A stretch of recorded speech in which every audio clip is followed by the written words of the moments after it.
Velázquez, profesor de esta clase, a quien le doy la más cordial bienvenida y que sea un tiempo enriquecedor para todos, un tiempo de bendición. Así es de que, hermano Eric, bienvenido, muchas gracias por tomarte este tiempo y estar con los alumnos. Te dejo el tiempo para la clase.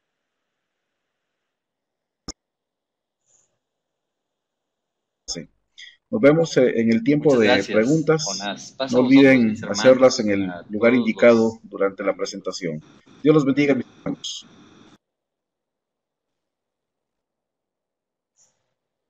Muy bien, pasa a todos ustedes. Gracias. Pues miren, el día de hoy comentaba con mi hermano Jonás que estoy un poco preocupado por el material, que me parece que es un poco más extenso incluso que la vez anterior, así que quiero dar inicio de lleno a la presentación, así que solamente voy a esperar que la tengamos todos aquí a la vista para que podamos comenzar a revisar los temas de esta noche, que tienen que ver con las perspectivas, las distintas perspectivas que existen, o no que existen, sino tres que he seleccionado con respecto a la sexualidad.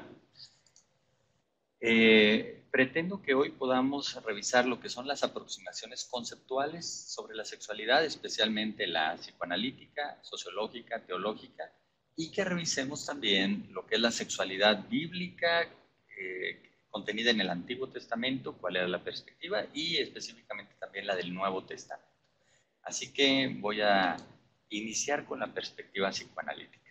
Debo decirles que del psicoanálisis se ha dicho muchas cosas, pues personalmente podemos estar en acorde con alguna de estas perspectivas o podemos diferir. Solamente quiero presentarles la información pertinente a cada una de ellas. De la perspectiva psicoanalítica, déjenme decirles que inicio diciéndoles que el ser humano creía que era el centro del universo y el centro de la creación, y que era el único ser racional, con una mente lógica, transparente. Y es hasta que llega este personaje, aquí vemos su fotografía, Sigmund Freud, quien sostiene que una parte importante de nuestra vida mental no es consciente y evidenció que existen un nivel profundo, alejado de nuestra conciencia, donde está cargado de motivaciones, de deseos, de experiencias reprimidas, etc.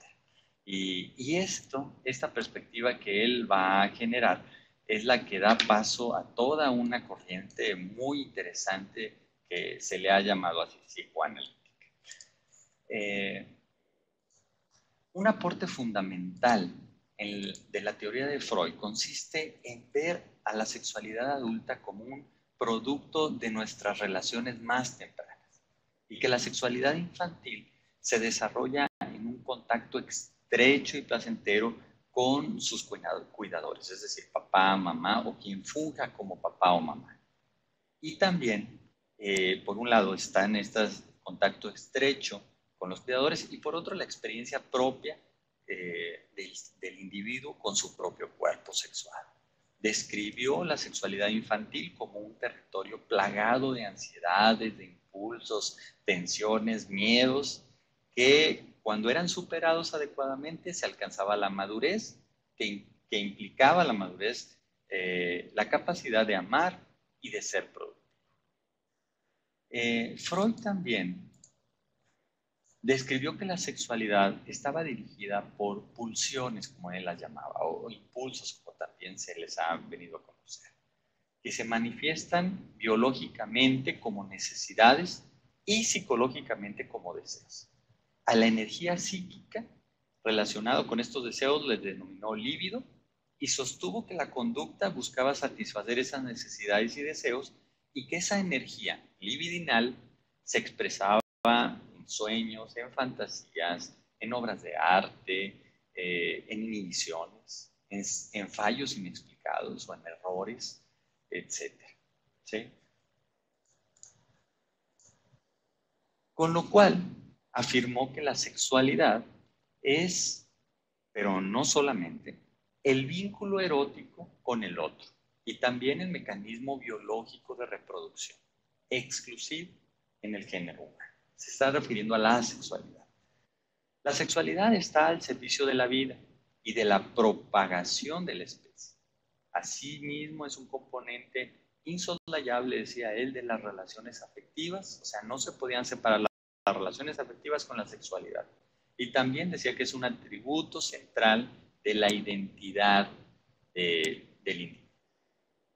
Él tenía algunas aseveraciones y dice que en la experiencia psicoanalítica, la palabra sexualidad no designa solamente las actividades y el placer dependientes del funcionamiento del aparato genital, sino toda una serie de excitaciones y actividades existentes desde la infancia y que producen un placer que no puede reducirse a la satisfacción de una necesidad fisiológica fundamental. ¿Sí? Y en ese sentido, la sexualidad que él comienza a desarrollar, digamos, en esa noción que él tenía de la sexualidad, él decía que era mucho más abarcadora que lo que se conocía hasta ese entonces como la sexología, ¿sí? Ya que incluye las propiedades psíquicas de la vida sexual, que la sexología no contempla, ¿sí? Como veremos más adelante, la inclusión de los aspectos psíquicos, en especial el deseo y la fantasía.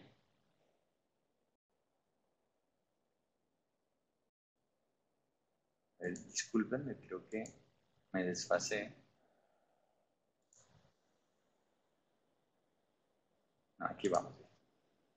¿Sí?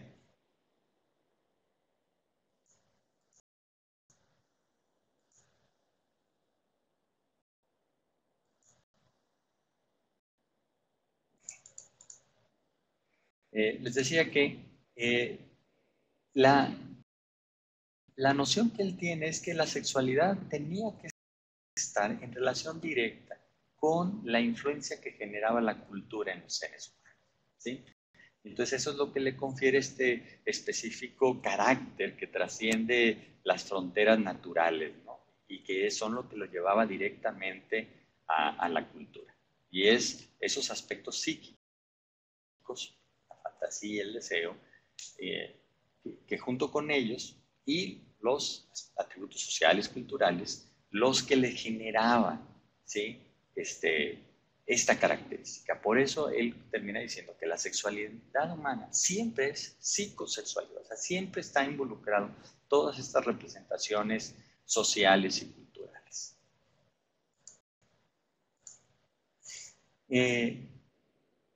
Él decía que esta sexualidad inicia en la primera etapa de la vida, ¿no? Y que esas primeras impresiones sexuales de nuestro desarrollo dejan las más profundas huellas en nuestra vida anímica y pasan a ser determinantes de nuestro desarrollo sexual y que posterior a la desaparición de esas impresiones, lo que sucede posteriormente es que literalmente se apartaban de la conciencia, es decir, todas esas impresiones sexualizadas de la primera etapa de la vida simplemente pasaban en una área que después se le llamaría inconsciente. O sea, ahí estaban, pero finalmente pasaban a una parte distinta, pues, de la conciencia.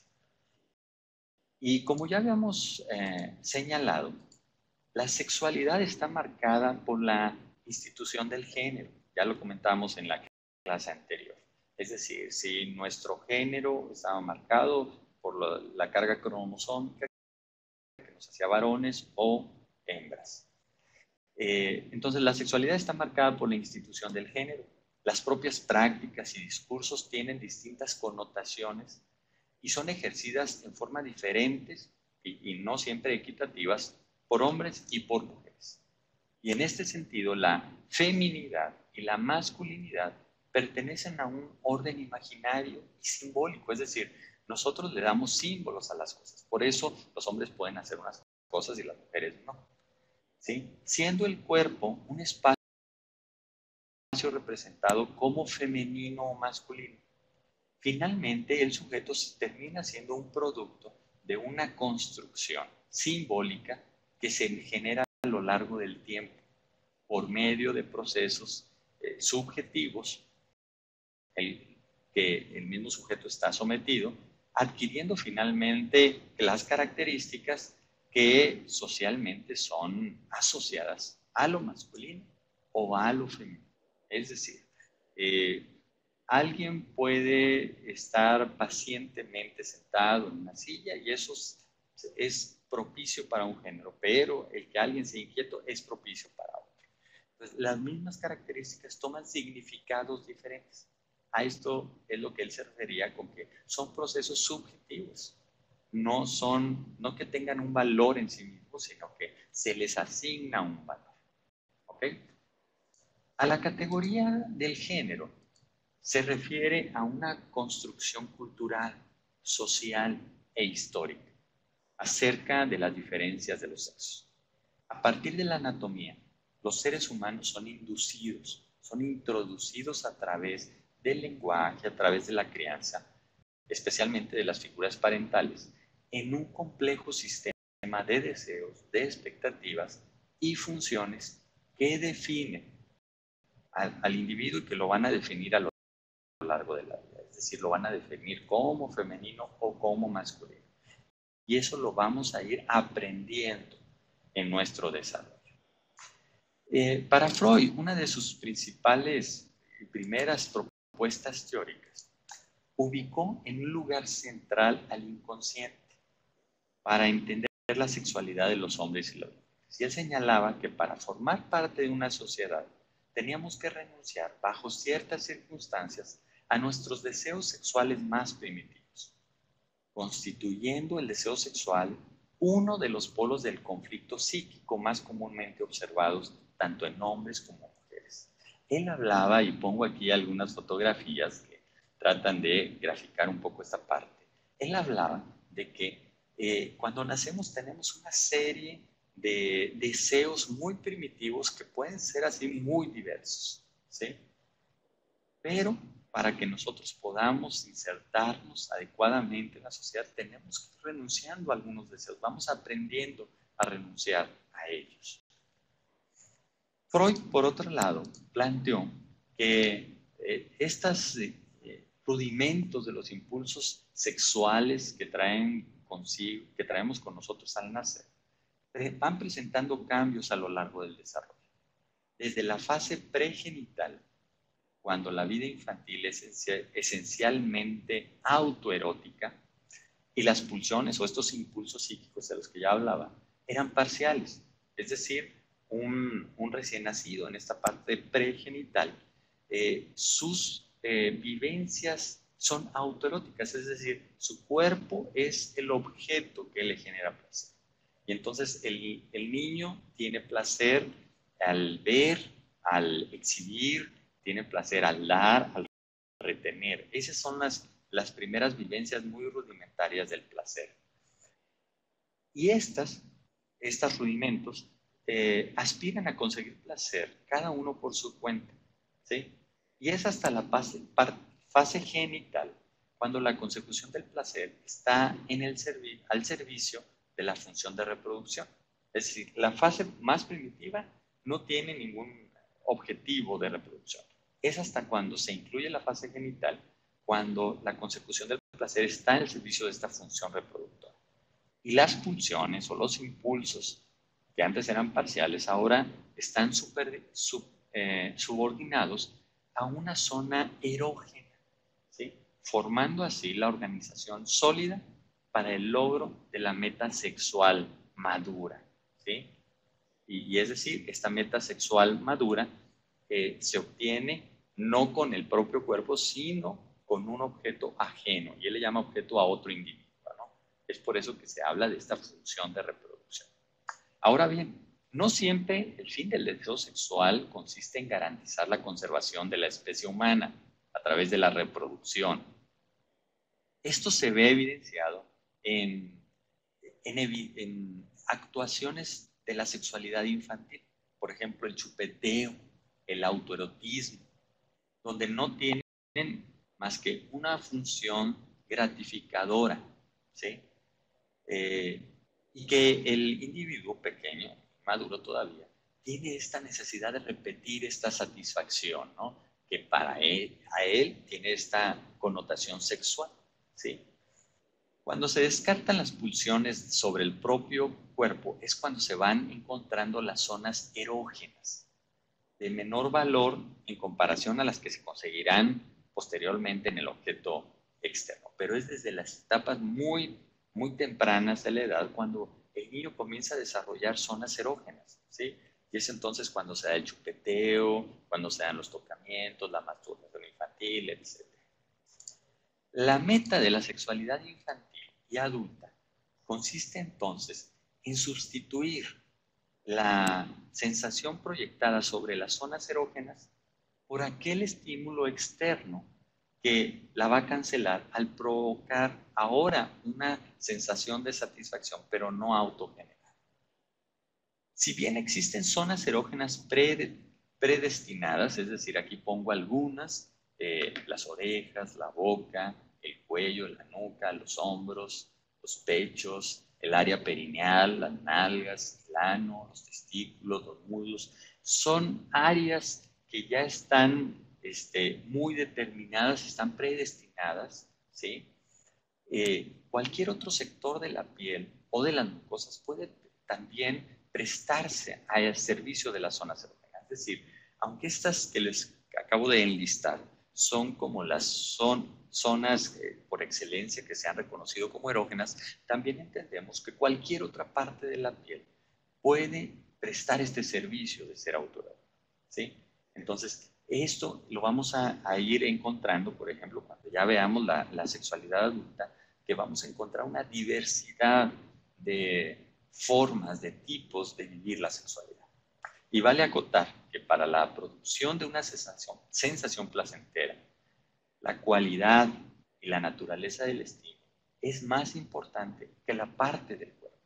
Es decir, aunque sea una parte del cuerpo que no esté en esta lista, que no sea característicamente una zona erógena, la cualidad, la característica y la naturaleza del estímulo puede ser tan importante que entonces se genere la situación placentera. ¿Okay? Se dice que existen 3 momentos del desarrollo de la sexualidad que dan lugar a la activación de esta zona cero. El primer corresponde al periodo de latencia, ¿sí? Donde se encuentra lo que él describió como la fase oral y la fase anal. El segundo lo ubica él en el florecimiento de la práctica sexual, que él descubre o describe hacia el 4º año de vida, ¿sí? Y que finalmente termina desarrollando toda la teoría que habla del complejo de Edipo. Y el tercero, él lo ubica en la pubertad, cuando se comienza a vivenciar la masturbación de los púberes, ¿sí? Estos son los 3 momentos del desarrollo de la sexualidad que dan lugar a la activación de estas zonas erógenas. El primer momento, el periodo oral, donde la meta sexual era, de alguna forma, él llama incorporar al objeto. Imaginémonos un bebé recién nacido de unas cuantas semanas de vida. Él obviamente no tiene la conciencia ni de él mismo, ni del objeto, ni del sujeto que está ahí. Está la mamá cargándolo, cantándole, pero él no tiene la conciencia de que es mamá. Él en ese momento no entiende, no tiene ese entendimiento. Él simplemente, para esa etapa, él pareciera que entiende que eso que está ahí es parte de él mismo, ¿sí?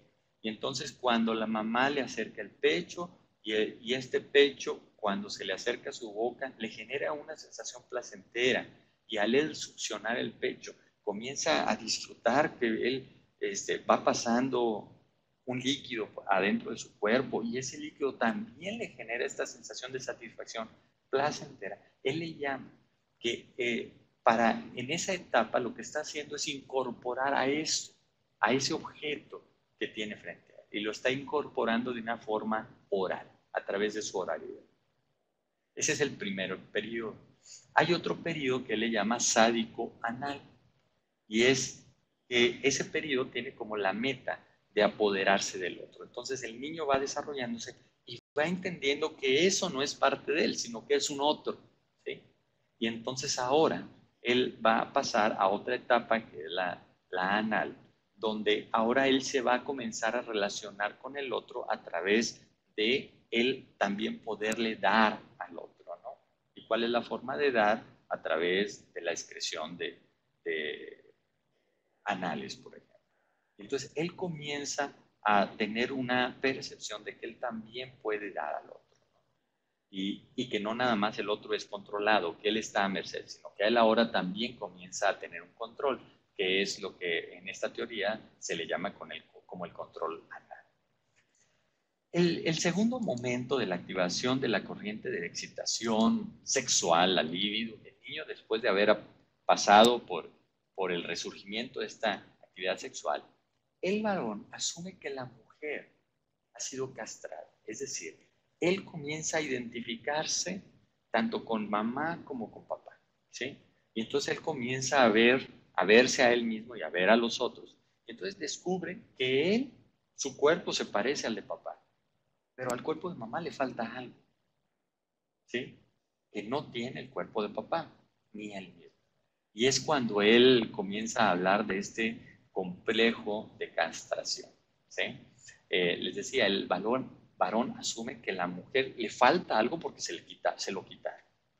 Entonces, él ahora comienza a tener el temor de que a él también le quiten ese algo, ¿no? El pene en este caso. Papá tiene pene, yo también, mamá no, es porque mamá no tiene pene porque se lo quitaron, fue castrada. Entonces él comienza a tener temor de que él también le vayan a quitar su pene. Es a grandes rasgos lo que él refiere como el complejo de castración. Y entonces, en ese sentido, el temor, el miedo a la castración es lo que moviliza al varón. Pero en el caso de la mujer, se dice que en esta identificación que ella hace, ella se ubica en la parte de que ella también ha sido castrada. Y entonces ella quiere recuperar ese pene, ¿sí? Y entonces se habla de la envidia del pene en las mujeres. Entonces así el hombre se moviliza en sus relaciones por ese temor a la castración y las mujeres por esa envidia, ¿no? ¿Cómo se aplica esto? Voy a pasar a la siguiente.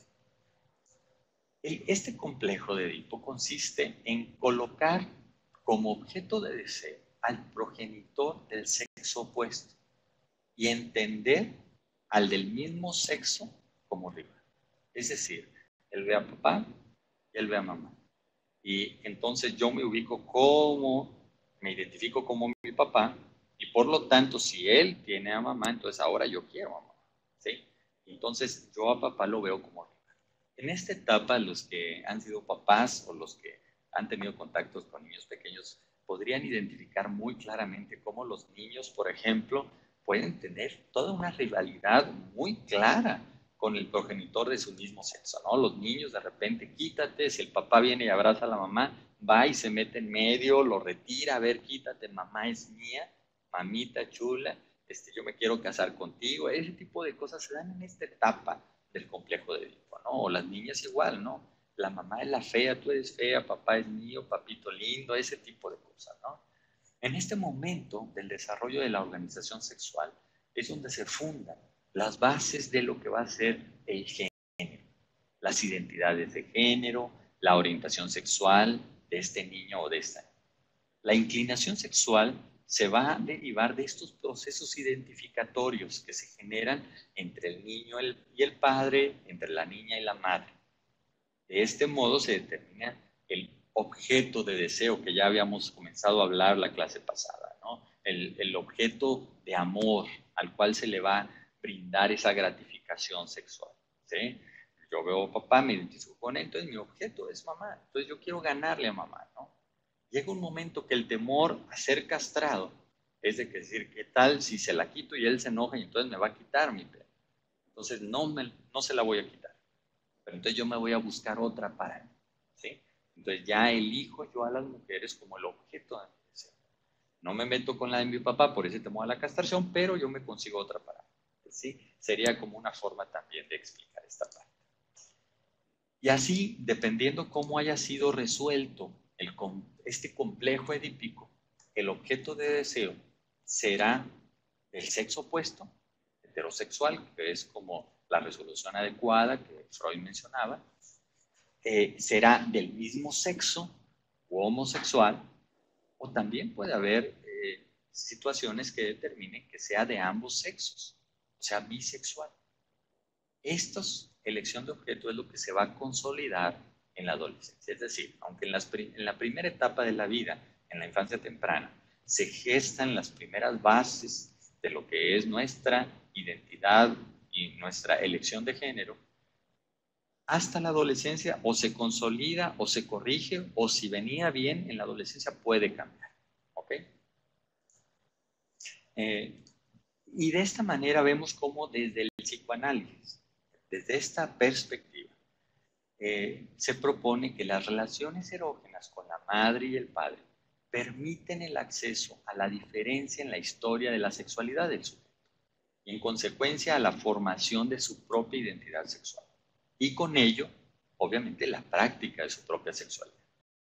La teoría del complejo de Edipo, si bien fue propuesta inicialmente para dar cuenta del desarrollo psicosexual del niño, realmente constituye un eje desde esta perspectiva, desde el cual se pueden comprender diferentes fenómenos socioculturales, en el sentido de que permite entender cómo ese yo de este niño, de este sujeto, se constituye siempre en relación con un otro. Es decir, yo voy a ser yo, pero viendo a un otro. El poder que le ha otorgado el psicoanálisis a muchas profesiones de la salud, salud mental, salud general, como psiquiatras, psicólogos, sexólogos, etc. Y también el poder que le ha conferido a las ciencias sociales, a los antropólogos, sociólogos, historiadores, etc. Ha ejercido una influencia sobre el modo en que suponemos debemos practicar nuestra sexualidad, invadiendo nuestra esfera privada al determinar lo que es esperado y lo que es también permitido sexualmente. Realmente el psicoanálisis ha fungido como una influencia muy, muy importante, de tal forma que desde esta apreciación es cuando se comienza a clasificar las diferentes experiencias de la sexualidad o como una experiencia sexual normal o como una enfermedad, como un trastorno. ¿Sí? Además, del papel que puede ejercer eventualmente lo que estaba inconsciente que decía Freud sobre este repertorio sexual de los hombres y las mujeres, sin duda las influencias sociales, históricas, impactan de una manera muy preponderante el modo en que interpretamos y comprendemos nuestra experiencia sexual. Las significaciones que se le da a la colectividad asociados con la sexualidad en las diferentes situaciones culturales, sociales, moldean nuestro yo, nuestra identidad, a través, les decía, de identificarnos con él. De este modo, nuestra sexualidad, nuestra identidad de género, nuestra orientación sexual, están moldeadas por las afecciones que nos impactan desde muy temprano en nuestra historia como sujetos, impulsándonos hacia la vida con el desempeño sexual integrado, coherente, integrado, o hacia la muerte con una situación, con un repertorio sexual realmente inestable. Es decir, o cuando se consolida adecuadamente estas vivencias sexualizadas pueden hacernos tener un desempeño realmente productivo, vigoroso, satisfactorio. Pero cuando esto no se da adecuadamente, nuestra vida puede estar marcada con tendencias realmente autodestructivas. ¿Sí? Esto es lo que menciona el psicoanálisis. ¿Sí? Ahora, si pasamos a otra de las perspectivas, por ejemplo, la perspectiva sociológica, les comentaba. Antes de pensar en nuestra concepción actual sobre el cuerpo, ubiquémonos por un momento en los orígenes de la historia humana. En esa dimensión, así como un tanto mística, de la cual se fue nutriendo todo lo que nosotros entendemos del cosmos, ¿no? Nuestra cosmovisión. Y antes de pensar en nuestra concepción actual, les decía, sobre lo sexual, sobre nuestro cuerpo, debemos retroceder a que al inicio realmente no había un entendimiento, simplemente existían como mitos acerca de cómo se fundó la tierra, ¿sí? Sobre la tierra, sobre la mujer, sobre la fecundidad, sobre la fertilidad. Antes de entender, realmente había una serie de situaciones míticas que era lo que mantenía al ser humano. Desde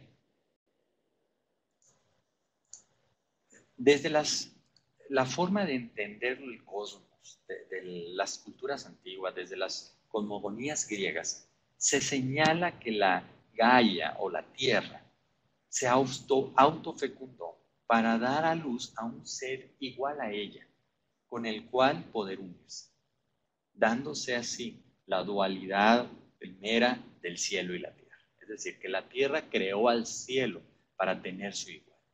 Y es donde la tierra se puede autofecundar y dar, ahora sin producir. Es donde la tierra se convierte como en madre y el cielo como en padre. Y si se fijan, esto es algo que se va a mantener desde muchas otras perspectivas. ¿Dónde está nuestro Padre? En el cielo, ¿no?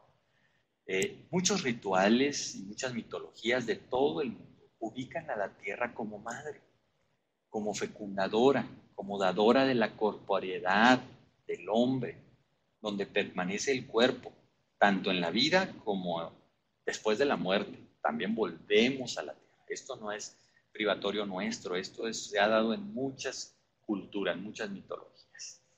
La tierra no solo está viva y es fecunda, sino que también es la dadora de vida.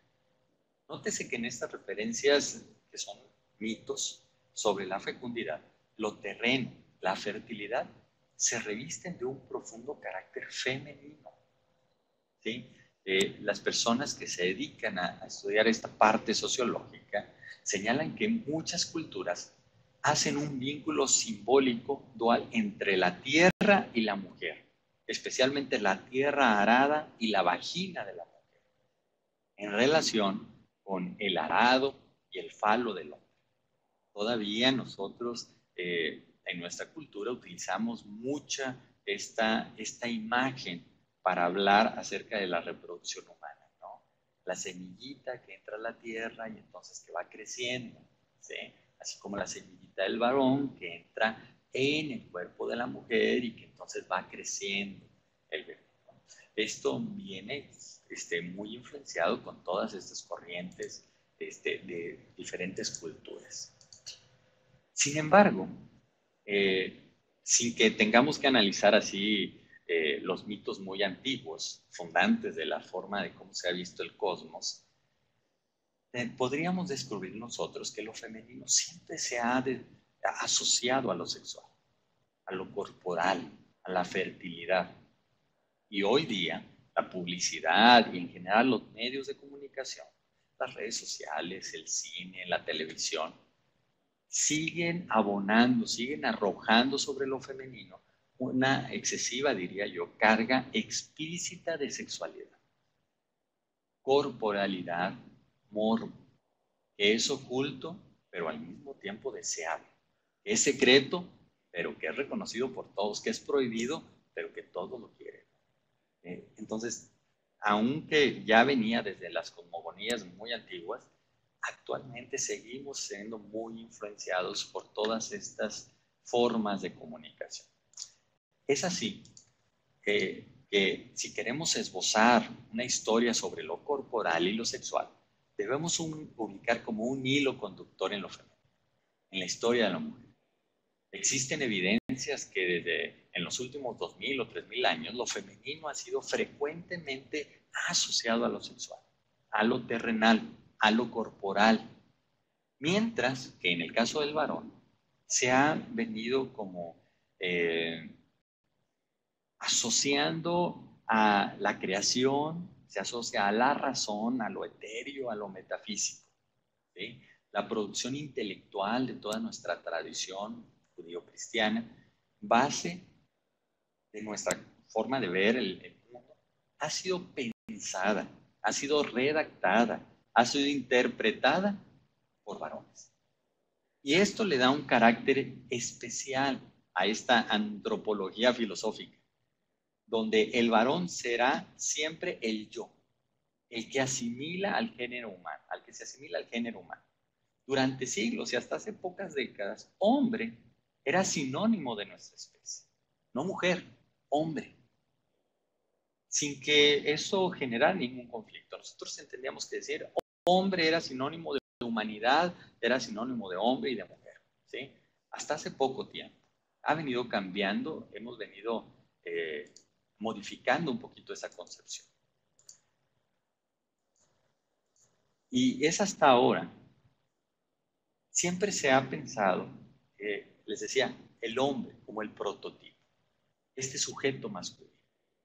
Todos los términos neutros, como el de sujeto masculino en general, o el individuo, otra vez masculino, diferenciado, no hacían realmente sino esconder, ocultar la situación y el punto de vista sexuado de aquellos filósofos, haciendo pasar por universal este sello masculino en el pensamiento.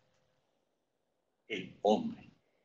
Decir que la filosofía ha sido masculina no es solamente constatar el hecho de que fuera inventada y escrita por hombres, sino detectar que en ellas las huellas de un régimen de pensamiento centrado en lo masculino, o dicho de otro modo, androcentrado, régimen, unas veces muy claramente y otras veces más bien velado, estaban presentes. Al leer estas reflexiones, es imposible dejar de pensar que también hay otras formas de la humanidad, aparte de la mujer, que han sido excluidas de la conformación de este pensamiento que les decía, ahora también es un pensamiento cristiano.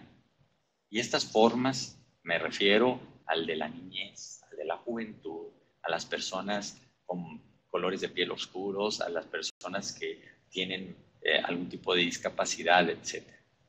Porque el cuerpo solamente blanco, masculino y adulto fue durante siglos el único autorizado para poder ofrecer las formas del ver al individuo en el mundo. Era el prototipo. Todos los demás, la infancia, las mujeres, las personas de otro color de piel, etcétera, no encajaban en este prototipo. Y otro dato, no menos preocupante, es que muchas de las sociedades avanzadas, estos prototipos sexualizados han determinado el comportamiento de las funciones familiares, especialmente en la institución del matrimonio. Encontramos, les decía, en muchas de las sociedades muy avanzadas, que casi la mitad de los primeros matrimonios terminan en divorcio. Y que obviamente del segundo matrimonio las estadísticas son peores, ¿sí? Y los que le siguen. Entre los conservadores, este declive es frecuentemente entendido como un símbolo de la decadencia moral de la sociedad. Su lamento está dirigido a varias fuentes, desde la permisividad sexual hasta el feminismo, desde las nuevas formas de organización de la paternidad hasta la proliferación de la homosexualidad abierta, ¿no? Nuestra nueva era sigue una tendencia que anuncia el fin de los lazos familiares como los habíamos venido conociendo. Los costos de nuestra sociedad separatista, es decir, que no apuesta a los vínculos firmes del matrimonio, a esta sociedad divorciante, son realmente muy altos. El divorcio puede convenir a los adultos, pero no a los niños. Son los niños los que generalmente sufren el impacto más doloroso y destructivo del divorcio. En su propio sentido del yo, este niño, en su sexualidad y en sus relaciones íntimas es donde se afecta. Existen estudios que resultan como muy controversiales, que sugieren que los padres, aunque sean infelices en el matrimonio, deberían de tratar de permanecer juntos por el bien de los hijos, ya que es bien sabido que los hijos pueden sufrir si permanecen con padres en matrimonios altamente conflictivos. Es decir, que es mejor que si los padres no tienen tantos conflictos, permanezcan juntos aunque sean infelices. ¿Sí? Aunque los matrimonios poco conflictivos, que hagan un sacrificio por el bien de los hijos. Y que en estos matrimonios que no hay conflictos tan graves, que permanezcan juntos. ¿Sí? Pero obviamente es muy controvertido porque finalmente, ¿cómo determinar qué es un matrimonio altamente conflictivo? ¿Qué es un matrimonio con pocos conflictos? Realmente estamos en una sociedad divorciante, dicen algunos autores. Esta sociedad ha venido penetrando realmente en los núcleos de nuestra concepción de familia. ¿Sí? Que finalmente ahora la idea de una relación que equipara este amor muy romántico del para siempre, realmente ahora prácticamente es impensable. ¿Sí? Y también es impensable que los contratos matrimoniales puedan mantener vínculos así amorosos del para siempre, ¿no? Esto es en cuanto a la perspectiva sociológica de la sexualidad. Ahora quiero que pasamos también a una área que me parece muy importante, que tiene que ver con la perspectiva teológica. La perspectiva teológica. Desde el vientre de nuestra madre hasta la muerte, lo constante en nuestro cuerpo es el cambio. Pero sin embargo, hay muchas filosofías que imaginaban el mundo celestial, el de los dioses, como un lugar donde todo era perfecto y también era estable. Se imaginaban a los dioses con cuerpos que no cambiaban, que no se corrompían, que eran ideales, ¿sí? Y derivado de esto, algunos cristianos imaginaban también nuestro cielo, nuestra concepción del cielo, del lugar donde vive Dios, como un lugar perfecto y estable. Y a los ángeles como estos seres con un cuerpo ideal y que nunca cambiaron. El cambio era y es visto por el pensamiento cristiano como imperfección, decaimiento, como corrupción. Por ende, el cuerpo de los cristianos resucitados también tenía que ser perfecto y también incorruptible. ¿Sí? Esta es una idea que va permeando mucho la teología. La teología cristiana abrazó un concepto de nuestro cuerpo mortal, diverso y cambiante, como algo menos que perfecto, como algo imperfecto y por lo tanto inferior al alma. Desarrolló una teología que menospreciaba y sospechaba del cuerpo físico, no se confiaba del cuerpo. Y aún más, algunos cuerpos eran considerados menos perfectos. Si ya de por sí el cuerpo humano era imperfecto, era inferior al alma, bueno, había cuerpos que eran menos perfectos que otros. En particular, podemos señalar los cuerpos femeninos, que eran considerados como varones defectuosos. Fíjense, muy en consonancia con este complejo edípico, ¿no? La mujer castrada. Los cuerpos femeninos eran considerados como estos varones defectuosos. Incluso esto tiene una manifestación, una disculpa, tiene una expresión en el término propiamente femenino, que se deriva del latín minus, fe minus, menos fe. Lo femenino se le designa al que tiene menos fe. Ya viene con mucha de esta connotación en desventaja. Tenemos nosotros pasajes en el Génesis acerca de la creación y pongo aquí estos dos que son como los más representativos. Entonces dijo Dios, hagamos al hombre a nuestra imagen, conforme a nuestra semejanza. Y creó Dios al hombre a su imagen, a imagen de Dios lo creó, varón y hembra los creó. Y los bendijo Dios y les dijo, fructificad y multiplicaos. Este relato está en el primer capítulo del Génesis. Pero en el segundo capítulo del Génesis encontramos este otro. Entonces Jehová Dios formó al hombre del polvo de la tierra y sopló en su nariz aliento de vida. Y fue el hombre un ser viviente. Entonces Jehová Dios hizo caer sueño profundo sobre Adán. Y mientras éste dormía, tomó una de sus costillas y cerró la carne en su lugar.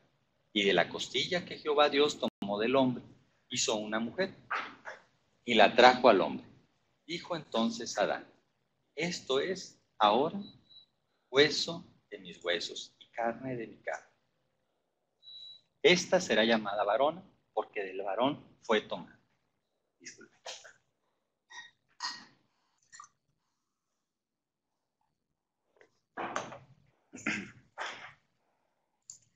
En el Antiguo Testamento encontramos estos dos relatos de la creación del mundo y del género humano. La de los capítulos, les decía, 1 y 2 de Génesis. En la segunda, en la de Génesis capítulo 2, que obviamente es posterior cronológica y literalmente, establece que la creación de la mujer fue a partir de la costilla del hombre. Y esto posee mucha relevancia en la construcción de la ideología androcéntrica, centrada en lo masculino. Esta visión androcéntrica es la que sitúa al hombre como centro de todas las cosas, en esta tradición judeocristiana. Este es diferente al primer relato, donde ambos géneros se crean al mismo tiempo. Para salir de esta situación, ahí como que pudiera ser como literaria, parece ofrecer estas dos opciones dentro del relato del Génesis.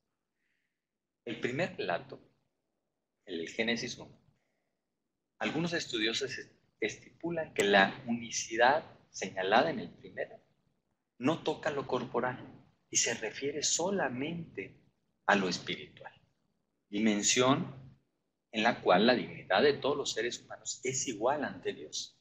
¿Sí? Sin embargo, en el segundo relato de la creación, en el que incluye la mujer a partir de la costilla del varón, sí hace referencia a la creación de los sexos y de los cuerpos. Es decir, algunos teólogos refieren que el primer relato, cuando habla de que creó al hombre y lo creó a su imagen, ¿sí? Y después habla de que varón y hembra los creó, después incluye el plural, se refiere realmente a esa capacidad de identificación con Dios, ¿sí? Y que el segundo es cuando habla ya de la corporalidad, lo sexual. El gran problema de esta interpretación es el que parece dejar solamente al alma, a la interpretación de Génesis 1 me refiero, parece dejar solamente al alma la posibilidad de parecerse a Dios. De esta forma, así como un tanto discreta, pero muy implícita, se iguala el cuerpo masculino a la imagen de Dios, mientras lo femenino, que es relacionado por excelencia históricamente con lo corporal y lo sexual, no tiene este privilegio de Adán, de ser igual, de ser imagen espiritual y corporal de Dios. Y podemos reflexionar más a partir de este relato en torno a la creación del género humano, donde existían muchas posibilidades de interpretación que pudieran desembocar en esta supuesta inferioridad de la mujer, del cuerpo humano y de la sexualidad, los cuales son señalados como causa y consecuencia del pecado, la sexualidad, ¿no? Algunos incluso dicen que el pecado fue que tuvieron relaciones sexuales, algunos dicen que no, que como pecaron, la consecuencia fue que tuvieron relaciones sexuales y que finalmente esto los llevó a la muerte. Entonces, estos relatos nos dan mucho para hablar de esta supuesta inferioridad de la mujer. Pero ninguno de estos relatos nos permitiría, sería prácticamente imposible entender a partir de estos relatos alguna inferioridad del varón, del masculino o de lo espiritual respecto a las otras dimensiones integrantes del género humano. La teología bíblica es absolutamente indispensable para que la Iglesia formule una respuesta apropiada sobre la sexualidad. Dependiendo nuestro entendimiento teológico de lo que la Biblia dice, es lo que va a permitirnos como Iglesia formar nuestra propia respuesta, nuestra propia postura a la sexualidad. Un panorama sobre el papel de la mujer en la tradición del Antiguo y Nuevo Testamento se centra, y yo los diría, en dos prototipos de la mujer establecidos pero contrapuestos. Eva y María. Y van a ser dos personajes a los que voy a estar haciendo referencia. En el Nuevo Testamento nos encontramos con la nueva Eva en María. El papel determinante de María en la riqueza de la salvación se basa en que Jesucristo, al ser verdaderamente hombre, requiere de nacer. ¿Y cómo podía nacer? Pues utilizando a una mujer. La natalidad de Jesús requiere de la maternidad de María. Es decir, María hace posible que Jesús nazca. El cuerpo de la mujer es el lugar donde Dios entra en carne y en el tiempo.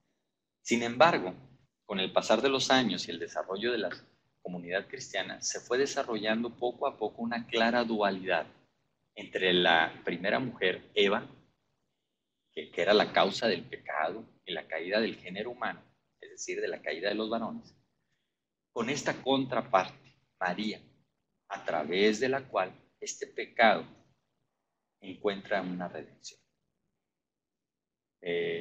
Hay algunos filósofos y pensadores que ven que es María quien libera la debilidad del sexo femenino como la causa de la caída.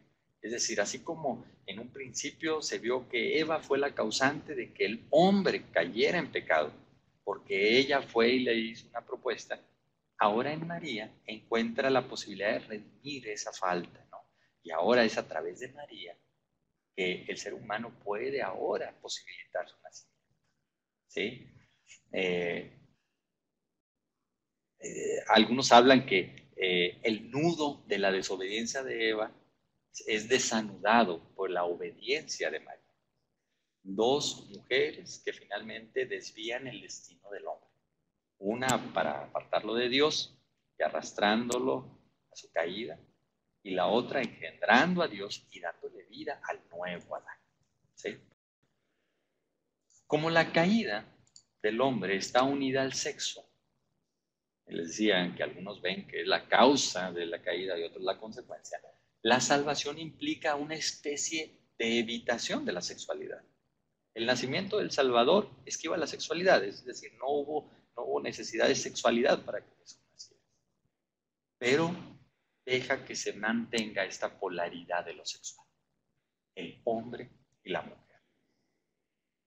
Esta María de la que hago referencia, que es como desexuada, es decir, una mujer que primero no tuvo que tener sexualidad activa para engendrar y que muchas visiones religiosas del mundo la ubican como siguió sin tener que tener vida sexual el resto de su vida, ¿no? Es desexualizada gracias a la obra del Espíritu Santo y finalmente el género humano en su totalidad comienza a ser feminizado bajo esta concepción que tenemos por la imagen del Nuevo Testamento del matrimonio que hace Cristo con la iglesia, con su iglesia, en el nuevo prototipo de mujer. Fíjense cómo ahora la humanidad se feminiza y ahora es esta nueva mujer deseable, ¿sí? Con la cual Cristo va a tener sus nupcias. Jesús de Nazaret, este varón que ha asumido nuestra carne masculina, después de pasar por la carne femenina, es el ideal al que debemos avanzar. La pareja humana original, conyugal, Adán-Eva, manchada por este defecto de la sexualidad, ahora es sustituida por una nueva pareja humanizada también, pero desexualizada, la de la madre y el hijo, Jesús, María, Cristo, iglesia. Fíjense cómo vamos transformando este mismo prototipo sexualizado. El esquema permanente de la paternidad divina o humana es el de la filiación masculina, es decir, es el del género masculino, que naturaliza y neutraliza todo lo femenino y que en muchos sentidos idealiza ese origen paterno. Es esta idealización de la paternidad la que se lleva a cabo en las teorías de la generación, como en las construcciones, tanto judías como teológicas, que imperan hasta hoy día. Es este esquema paterno. Es nuestro padre, no decimos nuestra madre. Seguimos con este esquema de la paternidad. Y en todas estas construcciones vemos cómo la sombra del padre eclipsa el papel de la madre. Pero con María, esta sombra comienza a desvanecerse.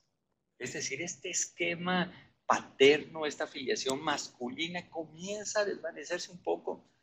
Digamos, no hemos logrado hacerlo totalmente, pero se inicia con esta forma de ir eclipsando un poquito el papel del papá con la mamá. Con María esta sombra se va desvaneciendo. ¿Cómo? María tiene un poder unilateral de engendramiento. Y en muchos pasajes vemos que genera como un tipo de autoridad no compartida con este José padre, ¿no? Es María, la madre. José se va desvaneciendo en el relato. Y entendemos que también esto da paso a que nosotros vayamos teniendo acceso a una comprensión acerca de la sexualidad diferente.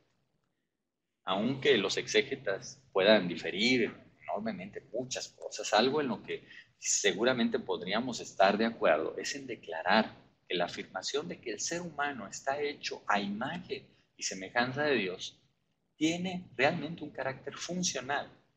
O sea que no se ha pretendido describir morfológicamente la semejanza, sino enfatiza el para qué son semejantes. Se da esa imagen y semejanza en los hombres. Es decir, cuando la declaración de que el ser humano está hecho a imagen y semejanza no está tratando de describir cómo está hecho, qué forma tiene, sino por qué tiene esta forma y semejanza de Dios.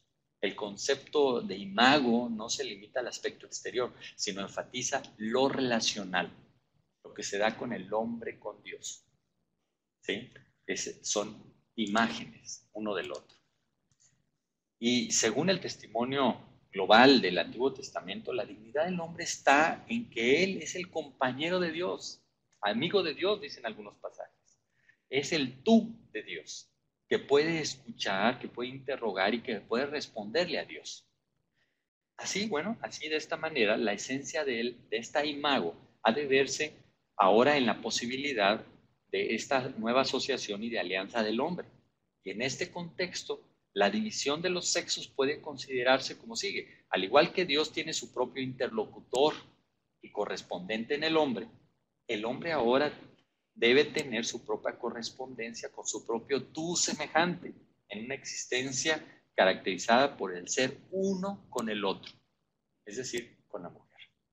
Fíjense cómo nos vamos moviendo en esta forma de entender la creación, la humanidad, los roles sociales, ¿sí? Así como Dios es semejante, el hombre es semejante a Dios, voy a decirlo de esta forma, el hombre es semejante a Dios y esa semejanza se vive en la posibilidad de hablar, de interrogarse, de responder, de comunicarse. Ahora el hombre también tiene su semejante en la mujer, donde tienen todas estas capacidades. Esta realidad que está mucho más encaminada a la construcción de una humanidad completa, es una concepción que se opone abiertamente a la idea de un hombre originalmente andrógino. Y se subraya expresamente que Dios los creó, hombre y mujer. Entonces realmente, aunque ha estado muy matizada por muchas interpretaciones, finalmente toda esta transformación de los conceptos nos permiten acercarnos y regresar al origen para entender que finalmente el hombre original no se refiere a un hombre masculino andrógino, se refiere a esta humanidad. Es evidente que hay muchos contrastes, ¿no? Con este singular que se utiliza en la creación del ser humano, Él lo creó, que dice Génesis 1, ¿no? Aunque intenta demostrar precisamente que desde el principio la voluntad divina no creó al ser humano para que estuviera solo, sino que éste fue llamado al tú del otro sexo que les refería a la mujer. Con lo que el concepto completo del ser humano no está contenido solamente en el hombre, sino en el hombre y en la mujer. Ahí está contenido el total, lo completo del ser humano. Y finalmente, algo más en lo que podríamos estar de acuerdo es que la teología continúa con muchas limitaciones. Tenemos realmente muchas áreas de oportunidad. Los relatos de la creación en particular no ofrecen enunciados, no ofrecen lineamientos algunos sobre ordenamientos acerca del matrimonio, por ejemplo, sobre la legalidad exclusiva de determinadas formas de matrimonio como la monogamia. Aunque todos nosotros tenemos muy marcado ya esta concepción, realmente el texto dice muy poco. Hay esta expresión que es muy famosa, digamos, la expresión de serán una sola carne. Esta es la que ha podido y se ha considerado en este contexto inmediato como la prueba absoluta de que el ordenamiento de Dios era monógamo. Aunque realmente, si somos más estrictos en la interpretación, esta expresión remite más bien a la comunidad familiar, fundada sobre los lazos de sangre. Y esto se halla absolutamente en mucha consonancia con el uso que se le da a esta frase en muchos términos de la Biblia. Hay pasajes, Génesis 24, 14, Génesis 37, 27, Jueces 9, 2, 2 de Samuel 5, 1, 2 de Samuel 19, 12, 1 de Crónicas 11, 1, solamente por mencionar algunos textos donde vamos a encontrar de que eran una sola carne, refiriéndose a los hermanos, refiriéndose a los papás con los hijos, refiriéndose Sí, bueno, a el los tiempo miembros de la para misma la comunidad, de exposición un mismo pueblo, termina a 9:30. eran de la Hay misma 30 carne, minutos de de la preguntas. misma sangre. Entonces Y nosotros le damos la interpretación de la media hora para monogamia, preguntas. pues el hombre y la mujer siendo solamente uno. Pero tenemos que reconocer que finalmente hay muchos huecos todavía, muchos huecos para poder encontrar los lineamientos que se tienen. Sé que el tiempo se ha agotado. Todavía nos queda un poco de tiempo. Jonás, disculpa.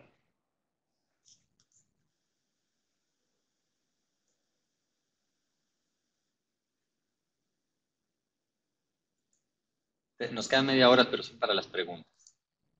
Ok, y solamente voy a robar un par de minutos, bueno, no sé si un par, pero muy poquito tiempo para hacer algunas connotaciones específicas del Antiguo y Nuevo Testamento. Especialmente quiero hacer referencia, por ejemplo, que las prescripciones que vamos a encontrar en el Antiguo Testamento en forma particular responden a circunstancias históricas cambiantes.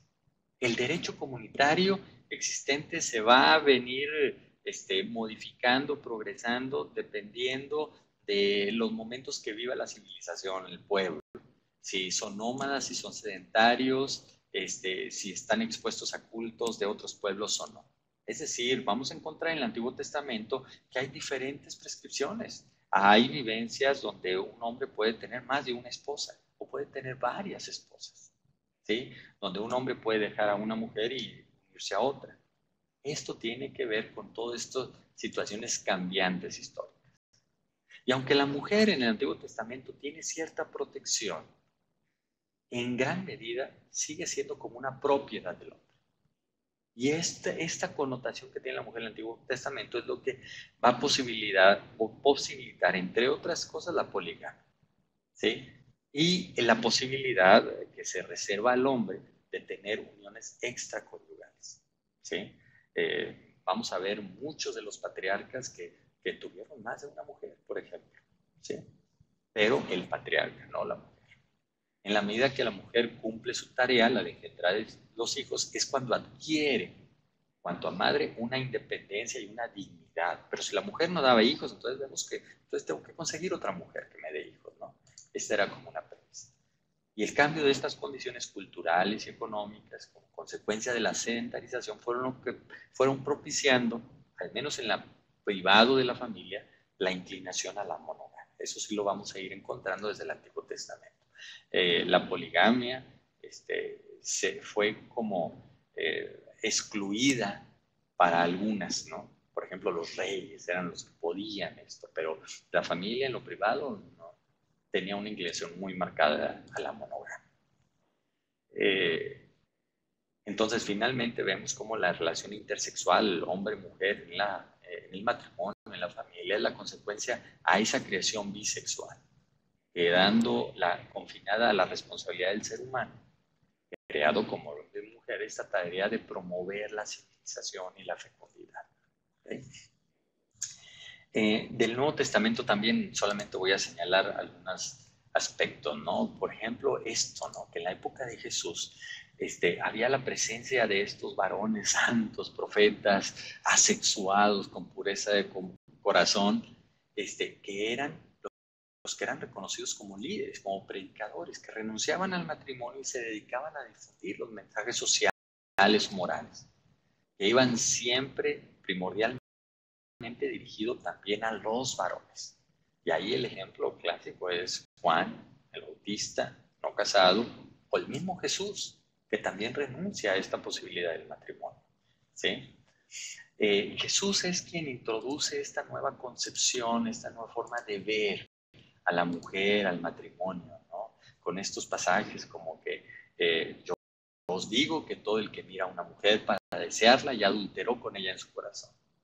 O esta declaración, que desde dentro del corazón de los hombres proceden los malos pensamientos, las fornicaciones, los hurtos, los homicidios. Respecto a este tipo de enseñanzas del Nuevo Testamento en torno al cuerpo, a la sexualidad, debemos recordar que Jesús siempre se refería al tema dentro de una visión distinta acerca de la justicia, del reordenamiento de las instituciones como el matrimonio, que ya no se van a poder ver igual más adelante, ¿no? Las innovaciones de Jesús en esta materia van a tener también una implicación específica con el celibato, la familia, ¿no? Y aunque el Nuevo Testamento enfatiza la supresión de las desigualdades sociales y de género, estas declaraciones como la de Gálatas, ¿no? Ya no hay judío ni griego, no hay esclavo ni libre, no hay varón ni mujer, porque todos somos uno en Cristo Jesús. Esta supresión de las desigualdades concerniente a lo sexual, específicamente ya no hay hombre y mujer, parece que se da solo en una dimensión espiritual. Porque no vemos que Pablo, por ejemplo, abogara alguna vez acerca de la supresión del orden social, donde las mujeres siguen siendo sometidas a sus maridos. Y tampoco esa desigualdad en cuanto a la autoridad. Los esclavos siguen siendo sometidos a sus amos, a sus señores. Esta asimetría entre las relaciones hombre y mujer, generalmente en el Nuevo Testamento vamos a encontrar que está supeditada a la inmanente cercanía del fin. El fin ya está cerca, entonces ya no movamos de esto. Continuemos con estas ordenaciones sociales, pero entendiendo que espiritualmente ya no hay diferencia, ¿no? Por eso para Pablo el cuerpo y la sexualidad no era algo trivial. Y de nuevo la dignidad, la importancia del cuerpo viene de esta relación que tiene el cuerpo con lo espiritual, con lo santo. Pablo es el que declara, ¿no? ¿No saben que sus cuerpos son santuarios del Espíritu Santo, quien habita en vosotros? ¿Sí? Entonces Pablo, esta parte del cuerpo y la sexualidad ya no lo toma como algo despreciable, sino que va dignificándolo, ¿no? Y finalmente esta teología de la sexualidad neotestamentaria que repudia la fornicación, lo hace en este sentido que rompe el sentido original de pertenencia del cristiano al cuerpo de Cristo. Y este aparente rechazo de Pablo a lo corporal o a lo sexual, donde él dice que preferentemente no se casen, quédense vírgenes, esta inclinación de Pablo al celibato, se debe a que Pablo en ese momento tenía la certeza de que finalmente las personas así sin vivir en matrimonio podían dedicarse mejor a la construcción del reino. Porque muy bien, muchas gracias está a punto de venir al profesor por este tiempo de clase. Mejor no se Y bueno, como ya bien lo mencionaba el profesor, quedan muchos temas abiertos. Ahí tienen ustedes la bibliografía, los materiales de estudio para que puedan profundizar y para no seguir robando tiempo al espacio. Vamos a pasar al tiempo de preguntas, hermanos. Tienen en el espacio de la izquierda opción para que regresen a ustedes él elaboren sus para preguntas darle una y el releída profesor, que bueno, va a ir justamente a contestándolas. complementar la parte Voy a pedirte, Eric, si eres tan que no amable de pude activar tu abarcar en la cámara. exposición. Muchas No sé si gracias. tengas posibilidad de hacerlo. Sí, por favor, para que puedan verte los hermanos. Me han estado comentando algunos. Muy bien. La primera pregunta. La primera pregunta la hace Asaf Cruz y dice la pregunta, ¿abarcan los textos que agregó a la bibliografía este componente teológico de la sexualidad?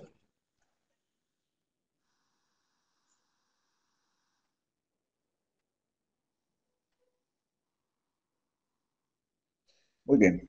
La siguiente pregunta también la hace Asaf Cruz. ¿Es posible entender el mandato de Dios, ¿La fructificad y cámara? multiplicad, dado a Adán y Eva, no necesariamente como una referencia al acto sexual?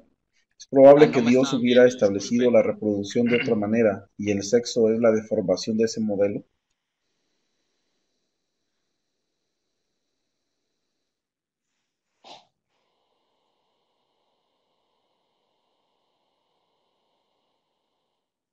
Sí, seguramente. De hecho, el material que les compartí tiene que ver con los textos de los que incluí.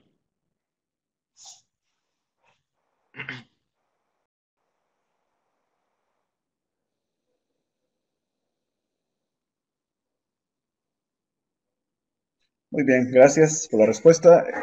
Besalel Vargas hace una pregunta muy interesante. Dice, ¿qué podemos hacer para que en nuestras iglesias haya mayor apertura en esta temática de Pues no sexualidad, tenemos ya ninguna que muchos tendencia al varones, aún respecto. pastores, enseñan de Realmente forma literal lo hay escrito en la muchos Biblia, textos y en eso la ha Biblia, en causado muchos violencia momentos, muchos otros intrafamiliar, libros van a donde la hablar mujer es de esta oprimida y se sexualidad percibe no como una una forma situación patriarcal, el de deformación, filiocentrismo. sino como una bendición de Dios. Entonces, dudo mucho que alguien pudiera sostener que Dios se estaba refiriendo a una forma de reproducción distinta a la sexualizada. No me parece que exista material que pueda sostener eso.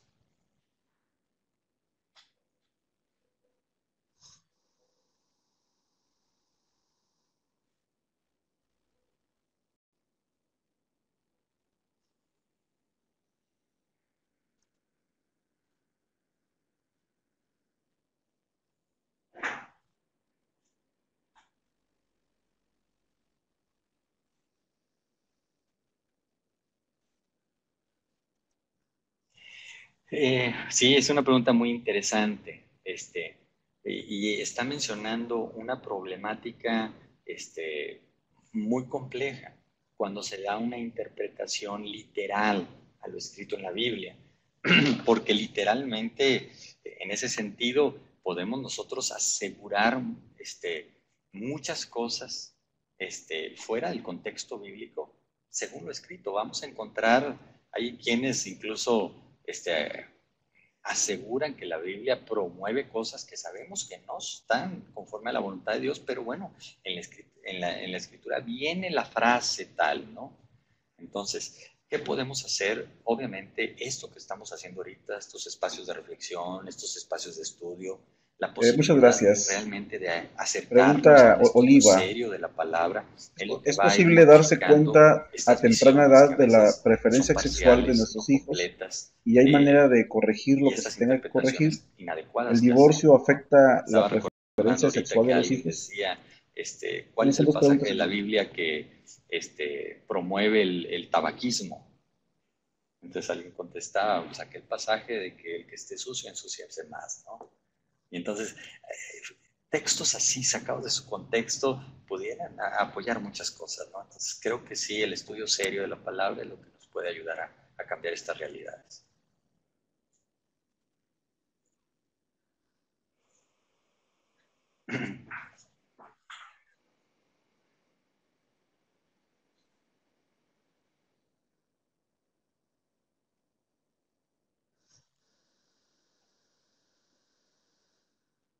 Bueno, son dos preguntas. Sí, son dos preguntas. La primera, donde es posible darse cuenta a temprana edad de la preferencia sexual de nuestros hijos. Sí, yo les decía, se va gestando desde etapas tempranas. Se habla de que los niños comienzan a tener una vida genitalizada alrededor de los 4 años, que es donde se va gestando este complejo edípico. Desde ahí nosotros pudiéramos detectar si el hijo está superando adecuadamente este complejo edípico y generando una consolidación adecuada de su sexualidad o no, o ya viene con fallas desde allá. Y hay manera de corregir lo que se tenga que corregir, sí. Si nosotros percibimos que no está adecuadamente superando ese complejo, está toda esta etapa hasta la adolescencia, donde se va a consolidar como una etapa para corregir esa parte, ¿no? Entonces, ¿cómo se va a corregir? Si no se superó adecuadamente el complejo edípico, tiene que ver con lo relacional, la interacción con los padres. Bueno, pues los padres pueden tener una forma de corregir su relación con su hijo de tal forma que vayan corrigiendo esta forma de que el hijo se va percibiendo a sí mismo. Eso en cuanto a la primera. El divorcio afecta la preferencia sexual de los hijos.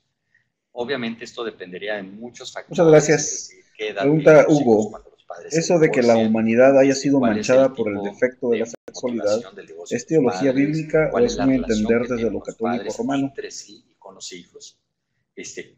Así, si tuviera que responder en una forma genérica, tendríamos que decir que no es el divorcio lo que afecta la preferencia sexual. Es la relación con los padres lo que puede afectar más. Es decir, si unos padres se divorcian por alguna situación, pero tienen relaciones sanas con ambos, con su hijo, no tendría por qué afectar su sexualidad.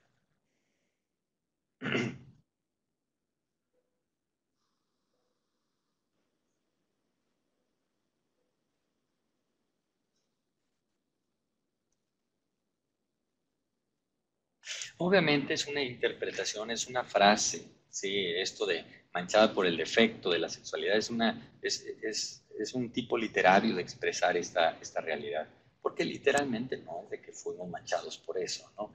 Sino que como les decía, hay poca información que podamos obtener fielmente, el texto que nos hable de todos los lineamientos de la sexualidad, pues entonces se entiende que cuando tuvieron hijos Adán y Eva, cuando salieron del huerto, ¿sí? Entonces, ¿cuándo comenzaron a saber que estaban desnudos? Cuando pecaron. Entonces, están desnudos y se cubren su desnudez. Es por eso que se le da este toque de la sexualidad muy asociada al pecado, ¿no? Entonces, pecan, decía yo, es causa o consecuencia, pecan y entonces descubren su sexualidad, o es cuando descubren su sexualidad que es cuando incurren en este pecado. Eso tiene una connotación hasta nuestros días. Nosotros hablamos, por ejemplo, de esta manzana, que es el objeto del pecado. Nosotros decimos hasta hoy día en nuestros léxicos comunes, ¿no? Se comió la manzana, ¿no? Antes del recreo. Cosas así como dándoles, refiriéndonos a los embarazos de fuera del matrimonio, Muy bien, donde gracias le por damos toda la esa respuesta connotación de lo sexual. completa. No quiere decir que Daniel Hernández literalmente la pregunta, sexualidad si haya como sido decimos que realmente nosotros el interpretamos la defecto, etcétera, monogamia ¿no? en Es el pasaje solamente mencionado, que somos una una forma sola de carne, expresar la luego entonces eso interpretación no de alentará el algunas divorcio sin culpa. posturas teológicas, ¿sí? Y quiero especificar, no me refiero a la postura católica, a la postura de la Iglesia de Dios, sino es solamente una forma de expresar que la teología en algunos momentos concibió esto. Y más bien traté de explicar cómo esto se fue modificando hasta tener una concepción completa ahora en el Nuevo Testamento con Jesús.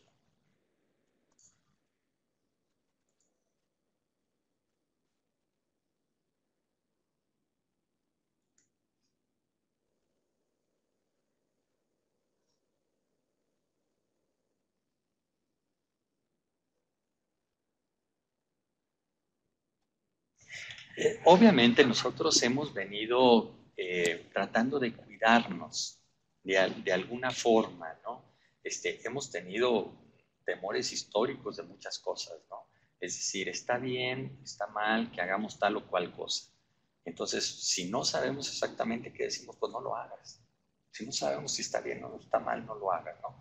Entonces hemos venido como históricamente, no me refiero a Iglesia de Dios, no me refiero en este tiempo o nuestros líderes actuales, sino la historia nos ha venido hablando de cómo a través del miedo, de esto está mal, hemos tratado de ir moldeando el carácter cristiano.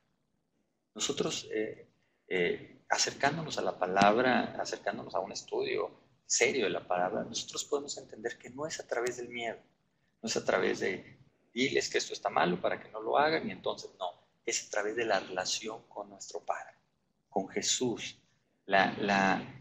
Es esta realidad que nosotros podamos vivir realmente, de aceptar a Jesús en nuestro corazón, es lo que va a ir marcando nuestra vida. No lo que puedan alguien decir que está bien o está mal, sino que es Jesús actuando, ¿no? Es su espíritu actuando en nuestra vida. Entonces, esta pregunta donde dices que si nosotros decimos que nosotros interpretamos la monogamia por este pasaje, pero que este pasaje se puede referir a otras cosas, pudiéramos estar alentando el divorcio, también me parece que sería muy parcial. Nosotros tendríamos que estar fomentando la vivencia real, evangélica, la transformación real que hace el Espíritu en nuestras vidas. Y cuando el Espíritu guía nuestras vidas, entonces nosotros Muchas vamos a estar gracias. Gracias por inclinados a la vivir en esta amplia explicación de la fidelidad respuesta. dentro Sil del Ríos matrimonio que pregunta, Dios nos llama. respecto a la perspectiva Entonces sociológica creo que en no cuanto a las tendríamos alarmantes que cifras de divorcios, ¿qué albergar tanto ese puede temor. deberse a un mal Yo lo digo en este entendimiento y mala espacio, obviamente, enseñanza no de los para que roles esto sea el sexuales y la tema igualdad de género? de la predicación del próximo sábado, sino lo digo en este espacio de reflexión. Esta frase son ser una sola carne. No fue exclusiva para aplicar al matrimonio. Esta frase se utilizó muchos más textos aplicados a las relaciones filiales, a las relaciones de los hermanos, les decía, familiares, que al matrimonio. ¿Sí?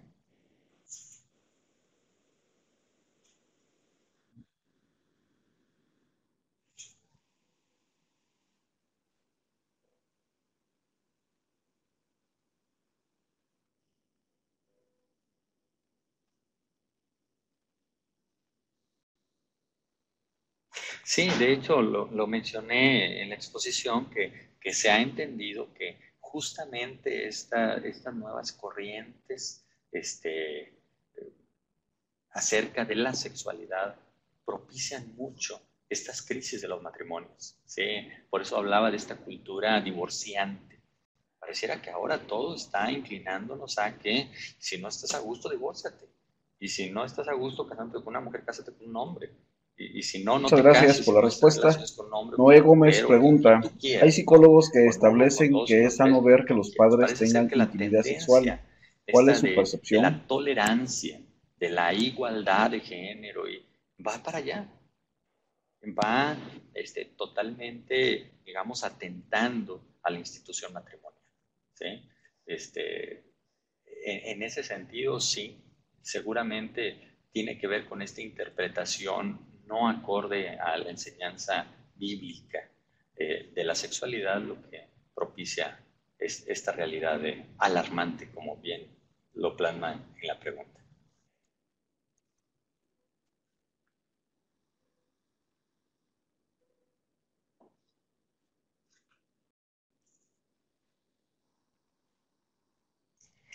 Si se refieren a intimidad sexual como al acto sexual, a la cúpula sexual, penetración, etcétera, no, desconozco si hay alguna corriente psicológica que especialmente fomente o establezca que es sano que el hijo vea ese acto sexual de los papás.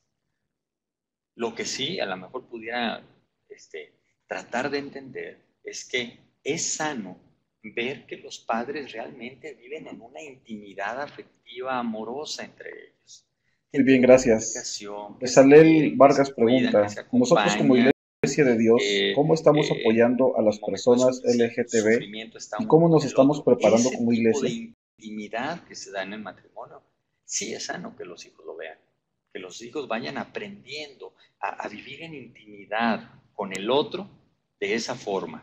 Es así.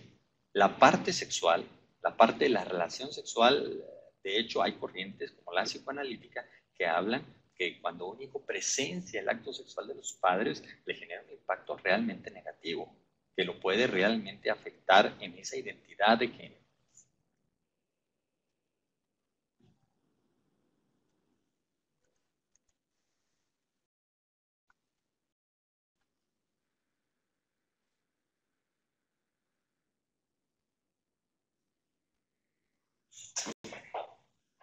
Ok, como iglesia es complejo contestar una pregunta de este tipo, pero bueno, debo decirles, como iglesia nosotros hemos entendido y hemos venido promoviendo, y esto sí lo puedo decir, históricamente, los planes nacionales de al menos los últimos 10 años, hemos venido promoviendo que nosotros tenemos que ir a compartir el Evangelio a toda persona, toda, en cualquier situación, incluyendo a los de esta comunidad LGTB, los de lésbicos, gays, transexuales, bisexuales, etcétera, ¿no? Ellos necesitan de Dios. Y nuestra iglesia ha declarado persistentemente que nosotros tenemos que ir a compartir el Evangelio a ellos. Y me parece que esto pudiera responder esta primera parte. ¿Cómo los estamos apoyando? Estamos entendiendo que es un ser humano en necesidad de Dios, ¿sí? Y no hemos tratado de evadir o de no hemos tratado de sacarlos del plan, no, es ellos también son los sujetos de nuestra acción evangélica. ¿Cómo nos estamos preparando? Bueno, déjenme decirles que yo recuerdo que en la década de los 90, si no me equivoco, a inicios de la década Muy bien, gracias. esta última década, Juan la década Carlos pasada más Cordero bien, pregunta, la iglesia comenzó a hacer perdón, declaraciones acerca de Israel, problemáticas ¿cómo sociales, comprender y incluyendo la acompañar a una homosexualidad. joven con un Específicamente antecedente de recuerdo esa, noviazgos donde heterosexuales ya hay una que ahora declaración mantiene una donde relación como homosexual? iglesia nosotros Ella argumenta nunca haber aceptamos a las esperado personas eso en que su viven en vida, esta pero no realidad de puede la evitarlo. homosexualidad Y como su personas argumento de es, necesidad. no me Hay quiero una quedar con declaración ganas de conciliar nada. al Si respecto. ella está A mí me parece dispuesta que a esto darme sí todo, podría yo la responder esta parte. aceptaré. Nos estamos preparando o cómo estamos haciendo cierta preparación, entendiendo que cuando estas personas llegan a nuestra iglesia, son sujetos del amor de Dios también, necesitan de Dios. Y no podemos ni debemos rechazarlos.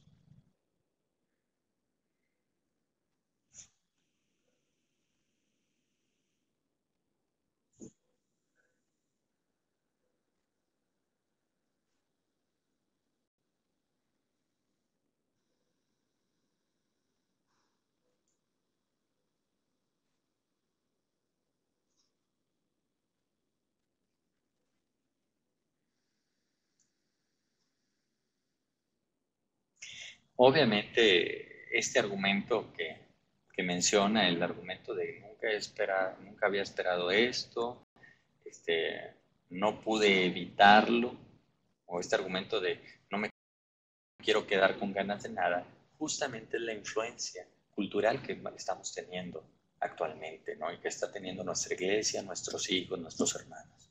Es esta influencia donde no te quedes con ganas de nada, tú prueba todo, ¿no? Muchas Entonces, gracias. digamos, Juan viene Carlos por ahí el Cordero fallo. ¿Cómo pregunta, podemos siendo ya comprender? hijos de Dios, Otra ¿es vez, es malo un el sexo sujeto que desde la está lejos de perspectiva la de la voluntad caída de del hombre Dios, y la mujer en no Génesis? conoce a Dios. Dios no nos invita a este tipo de cosas, ¿sí? No es de que prueba todo. Pablo dijo, examina todo, ¿sí? Examínalo. Tú vas a decidir qué es lo que te conviene o no. No nada más pruébalo y haz todo lo que... No, no, no. ¿Sí? Podemos hacer cualquier cosa, pero no todo nos conviene hacer. Entonces, tendríamos que ir acompañándola en ese sentido, exponiéndola a la palabra para que la palabra también le dé la oportunidad de transformación a esta joven.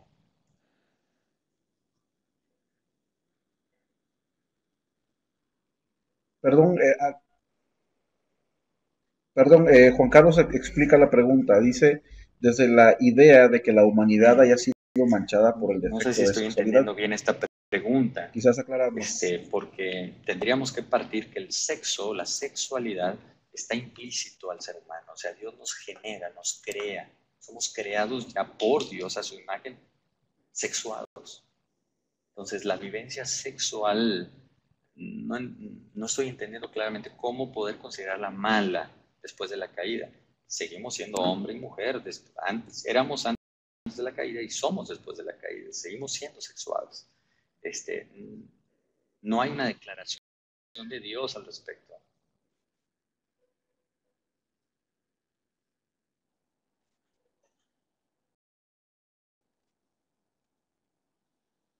No. Ya les Muy Sí, bien, ya les gracias. aclaraba que ese Sergio es un término, es una hace la imagen pregunta, tomando literaria, literalmente digamos, el pasaje que no es pero correcto no, que los no. hijos vean la desnudez de sus Desde padres, esa caída ¿considera usted correcto que los hijos conozcan el cuerpo desnudo de su padre o su madre?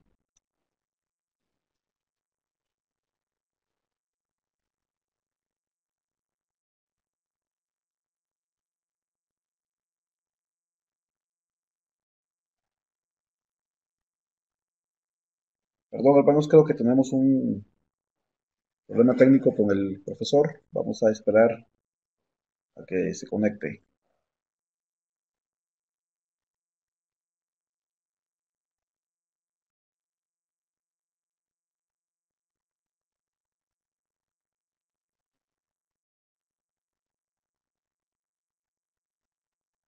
Bueno, ¿me escuchan? Sí, tuve una dificultad, me sacó el programa, no podía ni escuchar ni ver, pero bueno, ya estoy de regreso.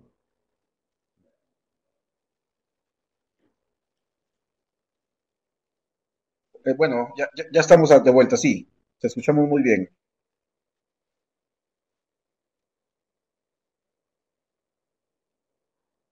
Está Ok, bien, dice la estamos pregunta hablando de de dos cosas Sergio, distintas. El tomando texto se literalmente está el pasaje que refiriendo, no es correcto que los la forma hijos en que vean está redactado la el texto desnudez está de sus refiriéndose padres, a otra ¿considera realidad, usted que correcto que los conozcan a hijos su conozcan el madre. cuerpo desnudo de su padre o El su madre? conocer en este tipo de relatos tenía que ver con la intimidad sexual. El hombre conoció a su mujer, tenía que ver con que el hombre tuvo relaciones sexuales con la mujer. Entonces sí, literalmente hay una prescripción de no es correcto que el hombre tenga relaciones con su padre, con su madre o la mujer con su padre, pues. Pero se da en el sentido de tener relaciones. Esta otra parte donde dices que sí es correcto que el hombre, que el niño vea el cuerpo desnudo de su padre y de su madre, a mí me parece, yo les decía que es fundamental que el hijo pueda tener esta posibilidad de identificación con sus padres. Es decir, los niños van viendo a sus padres, ¿sí? Ven a sus padres y así se van identificando, van a descubrir, oye, papá tiene pene, yo tengo pene, mamá no tiene pene, entonces soy como papá, no soy como mamá. Es como la forma. Obviamente me referiría yo en una etapa temprana de la vida. Aunque también puedo decir que también hay culturas donde las familias pueden tener una vivencia acerca de la desnudez muy abierta, digamos, hasta edades muy avanzadas. Yo diría esto más bien la temporalidad en que debe suceder, que el hijo vea el cuerpo desnudo de su padre o de su madre, yo diría es normal en la primera etapa de la vida, en los niños pequeños, después está muy matizada por lo cultural.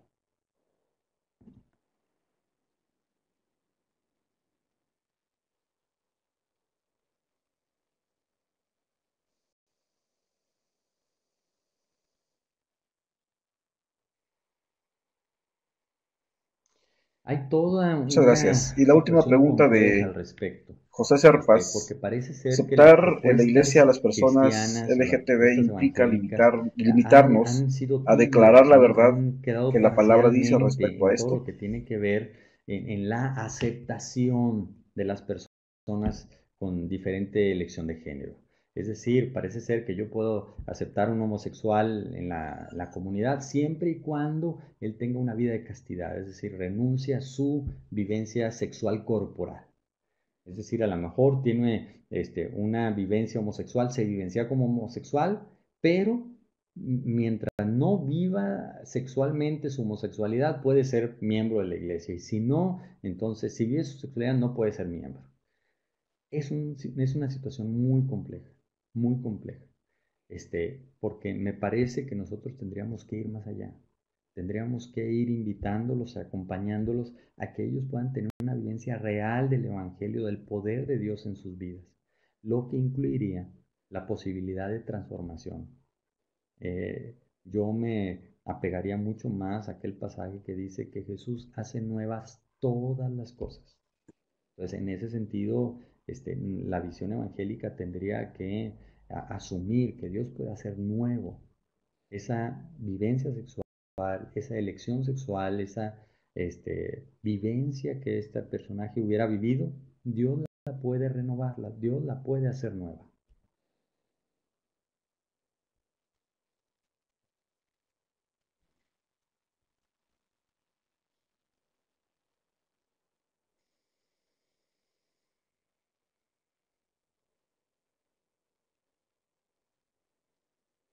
Muy bien, gracias por la respuesta. Hemos llegado al final de la clase, hermanos.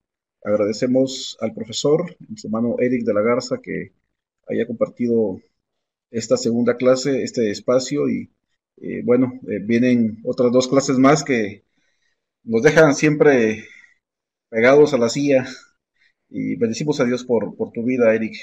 Gracias por la clase, hermanos. Tienen ustedes en el aula virtual Bendiciones a todos. Pasaos.